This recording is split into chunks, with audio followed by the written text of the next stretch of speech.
అనగనగనగనగనగా ఒక కూరగాయల ఊరు ఉండేది. ఆ కూరగాయల ఊరిలో ఒక మునక్కాయంత ముసలమ్మ ఉండేది. ఆ మునక్కాయంత ముసలమ్మ ఒకరోజు పనసకాయంత పొలానికి వెళుతూ ఉంది. అలా మునక్కాయంత ముసలమ్మ పనసకాయంత పొలానికి వెళుతూ ఉండగా దారిలో వంకాయంత వజ్రం దొరికింది. ఆ వంకాయంత వజ్రాన్ని తన ఇంటికి తీసుకువెళ్ళి బీరకాయంత బీరువాలో పెట్టింది. వంకాయంత వజ్రాన్ని బీరకాయంత బీరువాలో పెట్టి మునక్కాయ ముసలమ్మ తిరిగి పొలానికి వెళ్ళిపోయింది.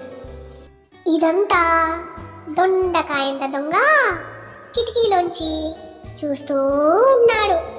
మునక్కాయంత ముసలమ్మ తిరిగి పొలానికి వెళ్ళిపోవడంతో దొండకాయంత దొంగ దొంగగా ఇంట్లోకి వచ్చి బీరకాయంత బీరువాని పలక్కొట్టి దాంట్లో ఉండే వంకాయంత వజ్రాన్ని తీసుకొని దొంగగా పారిపోతూ ఉన్నాడు. దొండకాయంత దొంగ వంకాయంత వజ్రాన్ని తీసుకొని పోతూ ఉండగా దారిలో మునక్కాయ ముసలమ్మకు కనబడ్డాడు. మునక్కాయంత ముసలమ్మ విషయం తెలుసుకుని పోలీస్ స్టేషన్కి వెళ్ళింది. మునక్కాయంత ముసలమ్మ పోలీస్ స్టేషన్ దగ్గరికి వెళ్ళి పోలీస్ స్టేషన్లో పొట్లకాయంత పోలీస్కి జరిగిన విషయం అంతా చెప్పింది. పొట్లకాయంత పోలీసు జీడిపప్పంట చీపేసుకొని దొండకాయంత దొంగని వెతకడానికి బయలుదేరాడు.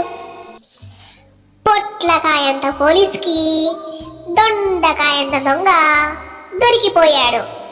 దొండకాయంత దొంగ దగ్గర ఉండే వంకాయంత వజ్రాన్ని పొట్లకాయంత పోలీసు మునక్కాయంత ముసలమ్మకు తిరిగి ఇచ్చేశాడు. మునక్కాయంత ముసలమ్మ చాలా సంతోషపడింది. చివరికి దొండకాయంత దొంగని జామకాయంత జైల్లో వేసి తాటికాయంత తాళం వేసి జైల్లో బంధించారు. Please like, share and subscribe my channel.